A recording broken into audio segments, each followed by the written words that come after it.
Hey everybody, welcome back to Kat's Kitchen. Today we are going to be cooking up a sirloin roast in our crock pot, and you can do it a few different ways. You can either braise it or roast it in the oven, but today we're going to be utilizing our crock pot just to make our lives a little easier so we don't have to really tend to it and we can go about our day and do other things. So we're going to get right into it here, and I'm going to show you what I'm working with today. All right guys, so what I have here is I have my sirloin roast. I have already washed it and I'm just patting it dry here with some paper towels. I want this to get as dry as possible. So it's pretty dry right now. What we're gonna do is season it up. And then I have my cast iron skillet here with some avocado oil. That's been heating up for me for the past about 5-10 minutes. I want this to get really, really hot. We're gonna have to turn our vent fan on because it's gonna get a little noisy in here. But I'm gonna show you how we're going to season up our sirloin. So I'm just gonna keep patting this dry here. And the reason why you wanna pat any meat dry that you wanna sear, any steak or chicken, beef, whatever you're doing, roast, is because if it has a lot of moisture in it, as soon as it hits the pan, it's going to steam instead of sear. And we're not really looking to cook the internal temperature on this protein right now. We are just looking to get a nice, yummy crust on the outside. And then, like I said, we'll finish the cooking process in our crock pot.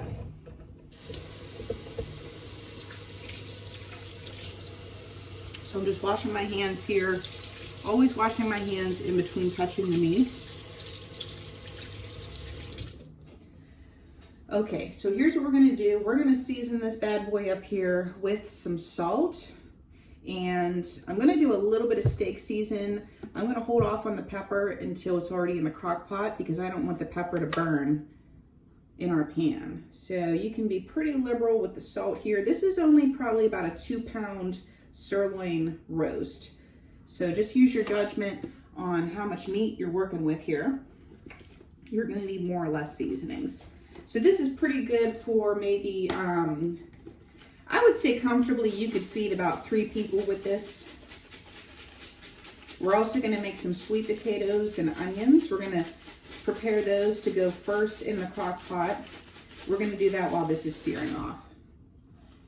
All right, so I'm just gonna press in that seasoning.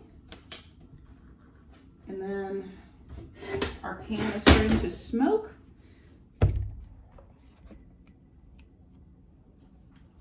You're gonna lay this in the pan away from you so that it doesn't splash back and burn you. And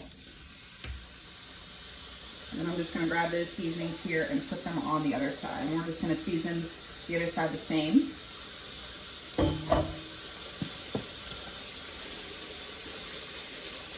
Always have one clean hand and one dirty hand when you're working with protein so that you don't cross-contaminate.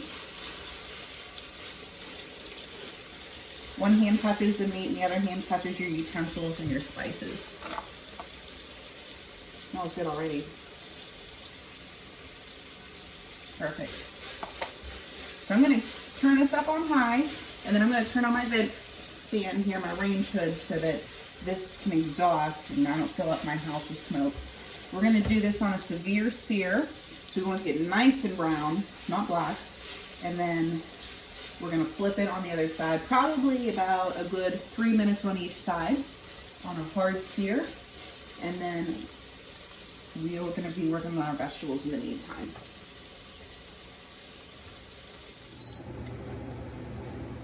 Alright friends, so in the meantime what we're going to do is we're going to prepare our vegetables. I have 3 medium to large size sweet potatoes. I have 2 large onions that we're going to be peeling and chopping up.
to sear here on our sirloin roast. I'm just pushing down to make sure that it's gravity into the pan. It is good to turn. So that was about 3 minutes. And I have it cranked up all the way. You can hear when it sizzles, that's all the moisture coming out of the meat. We're going to sear it on all sides. What we're doing is when we sear it, we're creating flavor, and we're also locking in flavor too.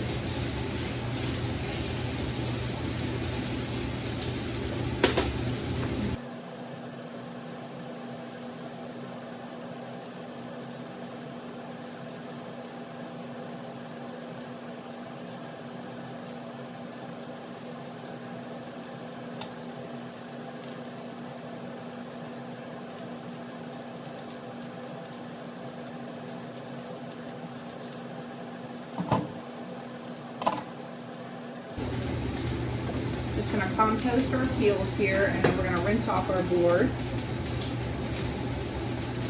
And then we'll cube up our potatoes.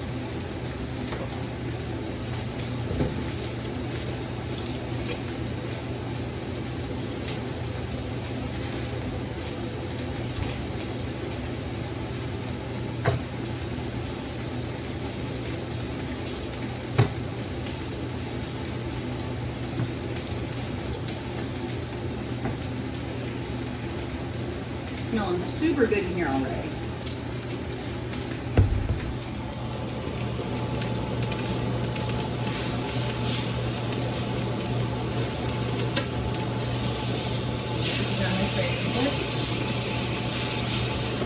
Tilt your pan a little bit, let the fat get underneath where it needs to be.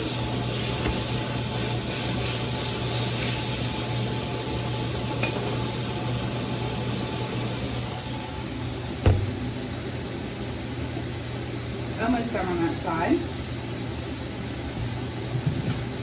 I'm going to do a rough chop on our potatoes because this is going to cook for a good 8 hours.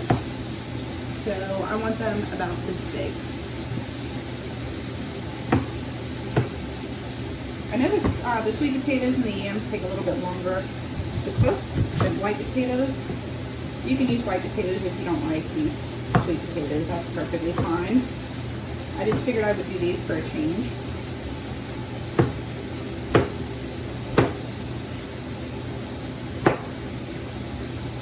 These are going to go at the bottom of our crock pot first. These along with our onions.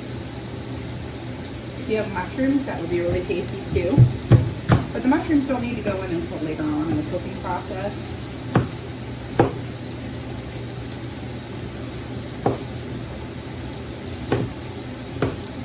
So I'm going to go ahead and put these in our crock pot right now.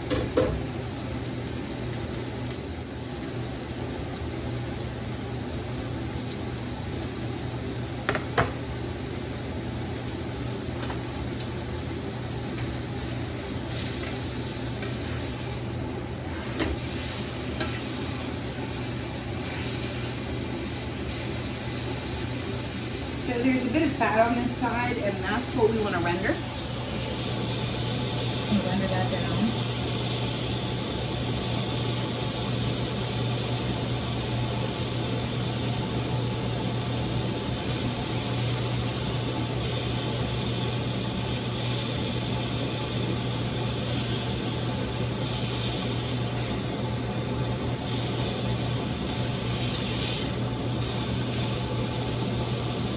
Just press it and hold it.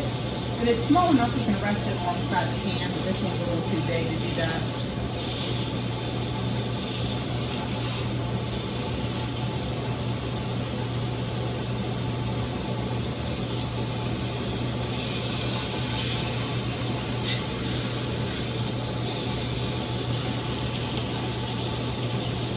Okay, so at this point, our roast is done searing. I'm going to turn off our heat. I'm going to move this to the back. We'll turn off our pan there. And what we're going to do is we're going to get our onions prepared real fast first. This won't take too long. I have a couple of onions that were starting to sprout. If you're not sure what that is, that's whenever you start getting the little sprouts there. I'm just gonna top and tail them, take the skins off, and we're going to wash them up, and then we're gonna quarter these. So we want these to be fairly large. These don't need to be too technical.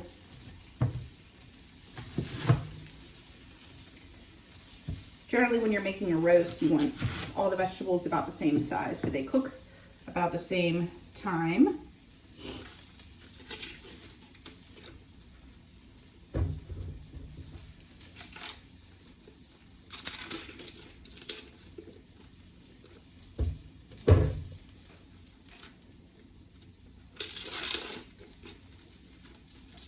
You can still use your sprouted onions. There's nothing wrong with it, but you just want to make sure that you use them in a timely manner. You don't want them to go too long.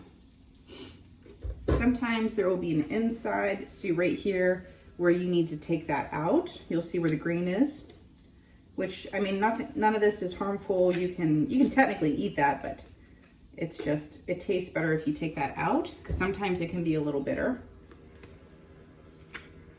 But that's why we're getting to it, so no problem at all.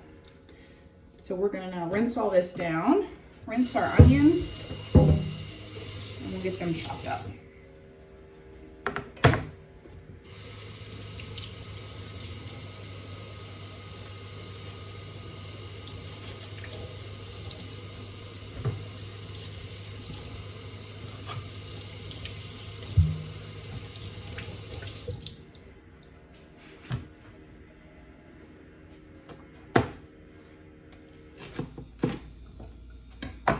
There is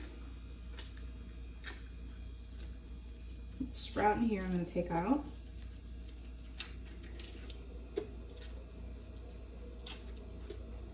Perfect.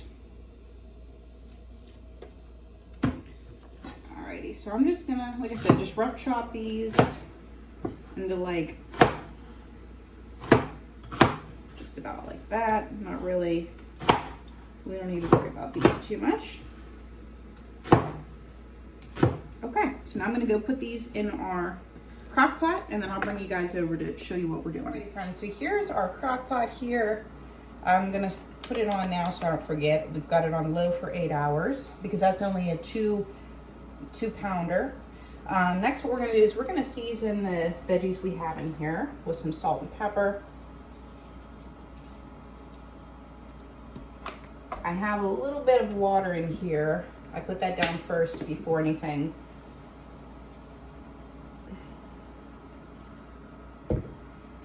I'm just gonna get in here and mix this up because it's still cold yet. Always want to season every layer of your dish, and that's what brings maximum flavor to the dish. A little sprout that I forgot. Let's just take that out. Very good.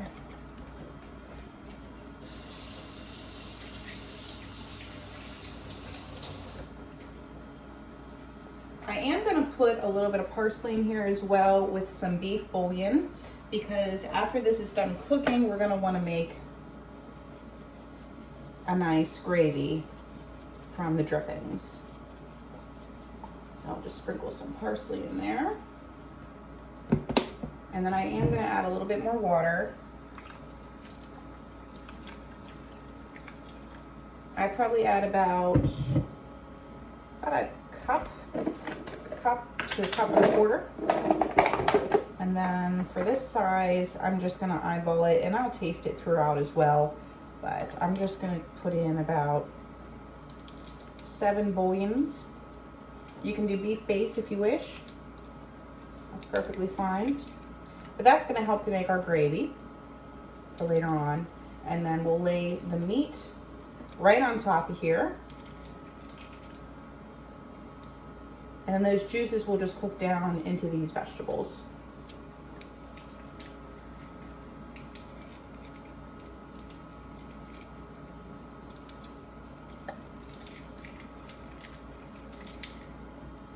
Get some red wine, that would be really tasty in here as well.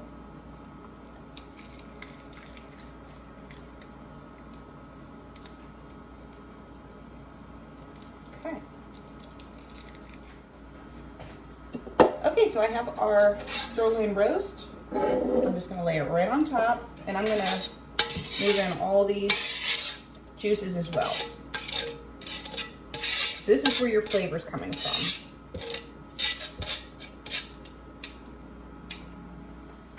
And then I'll just put a little bit more parsley on our roast now that it's in here. And then we're just gonna pop our lid on. And I'll be home with this because it is a smaller roast. You don't have to be home with this, but if you are not gonna be home, I would recommend anything under,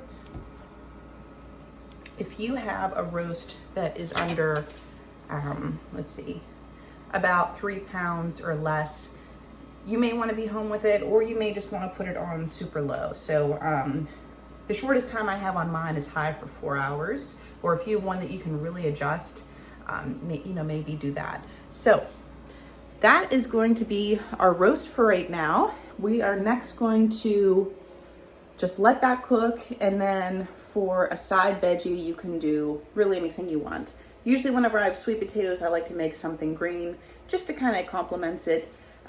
But that's it. So now we're just gonna set it and forget it for low for 8 hours.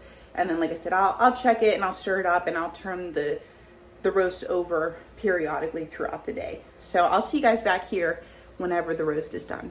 All right, everybody. So it is about 6 hours later, and I came in here to turn our sirloin roast. I was just turning it throughout the day, and look how beautifully it's falling apart. Since this was a smaller roast, it didn't need to take the whole 8 hours. But if you have like a 5-pound roast or more, I would do low for 8 hours. If it's more than that, I would do low for 10. Our sweet potatoes are nice and soft. Onions are nice and soft. So this is just a perfect fast meal for you. I'm gonna take out these bones that are sitting in here. And like I said, you can make a gravy with this broth if you'd like. Just use your fat separator and make a gravy. And then I have some side vegetables that I'm gonna be serving with this on the stove. So guys, thank you so much for watching. Please like, share, and subscribe, and I'll see you guys all in the next one. Bye-bye, friends.